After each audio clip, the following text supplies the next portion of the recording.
Hello students, this is again Dr. Kumun Jain, Assistant Professor, Government Law College, Bikaner. पूर्व के video में आप class 1 years में section 8 का 1 और सेकंड यानी कि क्लास 2 एयर्स 1 के क्लास 1 एयर्स में आप सेक्शन 9 और सेक्शन 10 को समझा चुके हैं। अब क्लास 2 एयर्स यानी कि धारा जो 8 है सेक्शन 8 जो हिंदू सक्सेशन एक्ट 1956 की जो धारा 8 है उसमें क्लास 2 एयर्स के बारे में बता रखा है। नेक्स्ट जो सेक्शन 8 का सेकंड, सेक्शन 8 का जो सेकंड है उसके साथ धारा 11 जुड़ी हुई है। धारा 11 क्या कहती है? धारा 11 ये कहती है कि distribution of property among the heirs in class 2 of the schedule। Hindi में अनुसूची के वर्ग 2 में के वारिसों में संपत्ति का वितरण। यह अनुसूची बेयर एक्ट में पीछे दी रखी। तो यदि वारिस 2 देखे जाएं तो वारिस 2 में एंट्रीज में यानी कि प्रविष्टियों में वारिसों के बारे में बताया गया है। एंट्रीज कितनी है? एंट्रीज यहां पर 1 to 9 है। इसका डायग्राम थोड़ा नहीं बन सकता है, क्लास 1 एयर्स का पूर्व के वीडियो में बनाया गया है, लेकिन आप शायद मेरी थोड़ी सी यह तरीका रहेगा कि मेरी कोशिश रहेगी, I will try my best कि आप क्लास 2 एयर्स भी उसी तरह से समझें जिस तरह से शायद आपको क्लास 1 एयर्स के बारे में समझ में आ चुका है। Let's start with the class 2 heirs entry 1। प्रविष्टि 1 वर्ग 2 के उत्तराधिकारी हिंदू जो पुरुष है यदि वह निर्वसियत उसकी मृत्यु होती है और क्लास 1 का एक भी उत्तराधिकारी यदि नहीं है तो if there is no heir left behind in the class 1 heirs, then the property shall devolve upon class 2 heirs, and the distribution amongst the class 2 heirs is in accordance with the entries. Suppose entry 1, the father is there, then the whole property shall devolve upon the father, and then such on. If the father is not there, then entry 2. If not entry 2, then 3 and then simultaneously. Fine. So let's begin with entry 1. यदि entry 1 देखी जाए तो वहां पर entry 1 में father है यानी कि F। entry 2 में यदि देखा जाए तो ये है SDS यानी कि sons daughter son, और दूसरा हो जाएगा son daughters daughter यानी कि SDD, फिर है ब्रदर और फिर है सिस्टर। ठीक है, SDS SDD ब्रदर सिस्टर। फिलहाल मैं यहां पर इसको मार्क कर रहे हैं SDD को।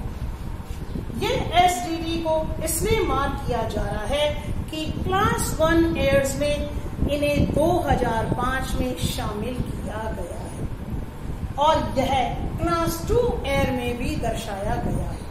तो यहाँ यह अधिनियम का लकूना है। एग्जाम के पॉइंट ऑफ व्यू से प्लीज, ये वीडियो एग्जाम के पॉइंट ऑफ व्यू से बनाया जा रहा है। यदि कोई कॉम्पिटिटिव एग्जाम है तो प्लीज आप ध्यान से समझें, अच्छी तरह से समझें। अधिनियम में अमेंडमेंट नहीं किया गया है, संशोधन नहीं किया गया है। यदि क्लास 1 में संशोधन 2005 के द्वारा किया गया है, 2005 में किया, यदि अधिनियम में जो 2005 में किया गया है क्लास 1 में जो 4/12 के साथ जोड़े गए हैं उनमें भी यह शामिल है, परंतु वर्ग 2 में से प्रविष्टि 2 में से इन्हें नहीं हटाया गया है। यदि इन्हें नहीं हटाया जाता है तो एज अ स्टूडेंट आपको यहाँ इनको लिखना अति आवश्यक होगा। आप यहाँ रिसर्च के पॉइंट ऑफ व्यू से, reference of point of view से आप ये जरूर मेंशन कर सकते हैं कि SDD was already has been mentioned in class 1A. So please ये यहाँ पर मेंशन नहीं होना चाहिए था। ये आपकी तरफ से आप सजेशन दे सकते हैं, लेकिन SDD को यहाँ पर आप हटाएंगे नहीं, SDD लिखा जाए। यदि यहाँ अमेंडमेंट होता तो वो यहाँ से इसे हटा दिए देते और केवल 3 उत्तराधिकारी होते, परंतु यहाँ ये है। लेकिन एक और बात कि क्योंकि वो वहां पर है तो उसे वहां मिल जाएगा। ठीक है, समझ में आ गई बात। अब ये ब्रदर सिस्टर की बात को थोड़ा समझें। ब्रदर सिस्टर, एक बार जो ब्रदर सिस्टर है, तो जो ब्रदर सिस्टर है उसके लिए 2 शब्द है, मैंने पूर्व के वीडियो में बताया था। फुल ब्लड, हाफ ब्लड और यूटेराइन ब्लड।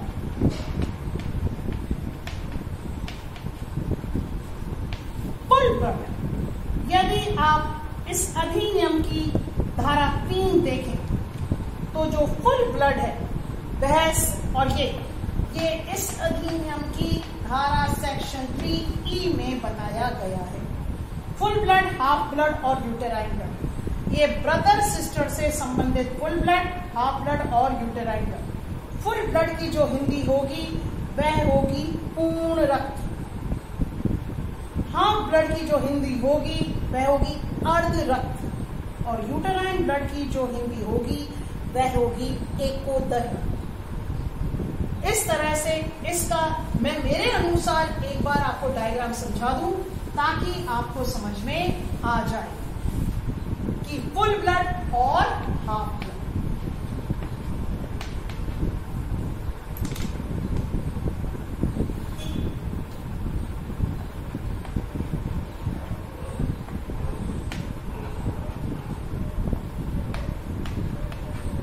पूर्ण रक्त, यदि ये डेफिनेशन सेक्शन 3E में देखी जाए तो पहली डेफिनेशन पूर्ण रक्त की है। वो क्या कहती है? पूर्ण रक्त यह कहती है 2 persons, यानी कि कोई ब्रदर और वो प्रोपोस्टेस था या 2 व्यक्ति, 2 persons are said to be related to each other by full blood when they are descended from a common ancestor by the same wife. Common ancestor but by the same wife. ये मेरी तरफ से example है, देखते कैसे बन सकता है। एक हस्बैंड एंड वाइफ है और उनके 2, एक पुत्र और एक पुत्री। यदि ये आपस में है तो इन दोनों का जो रिश्ता होगा यह है फुल ब्लड से होगा। कॉमन यानी कि सेम वाइफ और एक ही माता पिता की जो 2 संतानें होंगी वह पूर्ण रक्त कहलाती है। अब सेकंड है half blood.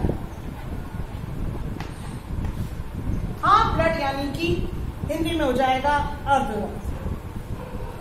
When they are descended, 2 persons are related as such when they are descended from a common ancestor but by different rights. एक व्यक्ति ने यदि 2 विवाह किया, चाहे वो 1955 से यदि उस समय 2 पत्नियां थी तो वो अलाउड था, लेकिन यदि वह आज करता है ये तो डिवोर्स हो गया या उसकी डेथ हो गई। देखते हैं कैसे। ये H, ये W1, ये W2 और यहाँ ये S और यहाँ ये D। यदि यह S और D है, इस वाले एग्जाम्पल को प्लीज देख लें। यह 2 पत्नियों से 2 अलग अलग संतानें हैं, तब यह एकोदर रक्त कहलाती हैं, यानी कि यह हाफ ब्लड कहलाते हैं। नाउ यूटेराइन ब्लड, ये बड़ा प्यारा एग्जाम्पल, इसको आप आराम से समझ सकते हैं।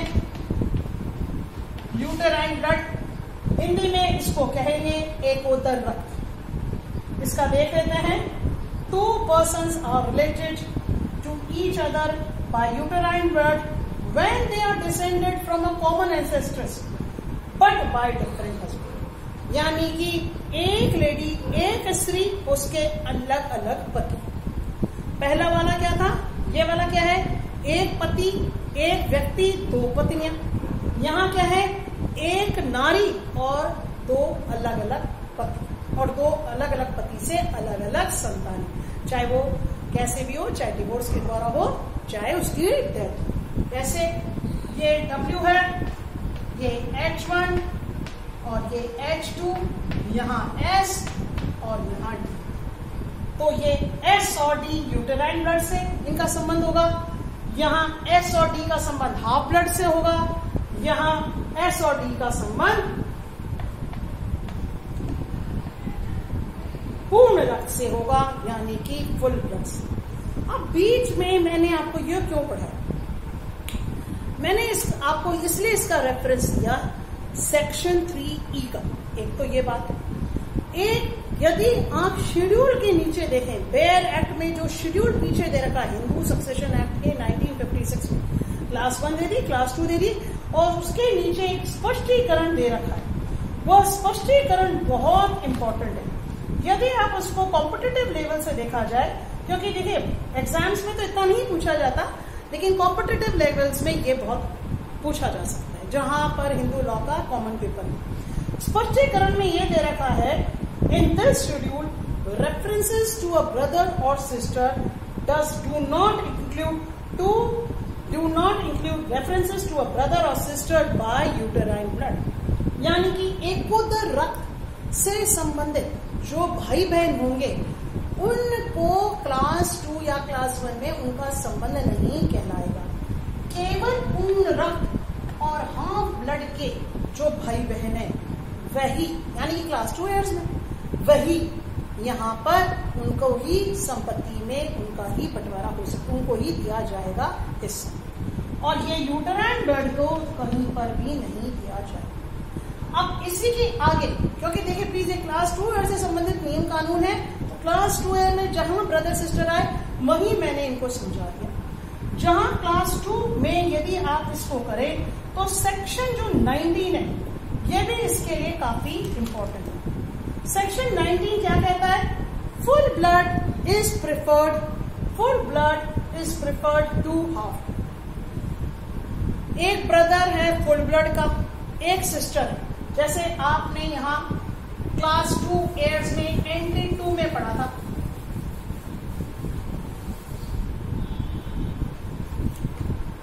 रिपीट कर दूं मैं, क्लास 2 में 1 एंट्री में थे फादर, ये F, और एंट्री 2 में जो एंट्री 2 है वो है SDS और SDD और ब्रदर और सिस्टर। अब यहां जो मैंने ये रेफरेंस दिया है हाफ ब्लड और फुल ब्लड का, क्या है कि ये चारों व्यक्ति को इक्वल मिलना चाहिए, लेकिन प्रॉब्लम यहां क्या है, यदि यहां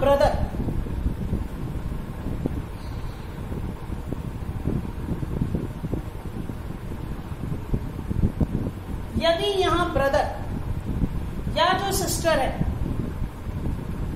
इसको समझ लें प्लीज, यदि यहाँ जो ये ब्रदर और सिस्टर है ये फुल ब्लड और हाफ ब्लड के हैं तो फुल ब्लड को रेफरेंस दिया जाएगा, ना कि हाफ ब्लड। यह है इसका धारा 19 में दिया गया। आगे आपको क्लास 2 ईयर्स की और एंट्री समझा दिए जाएंगे। Thank you, take care and stay safely at home. Thank you so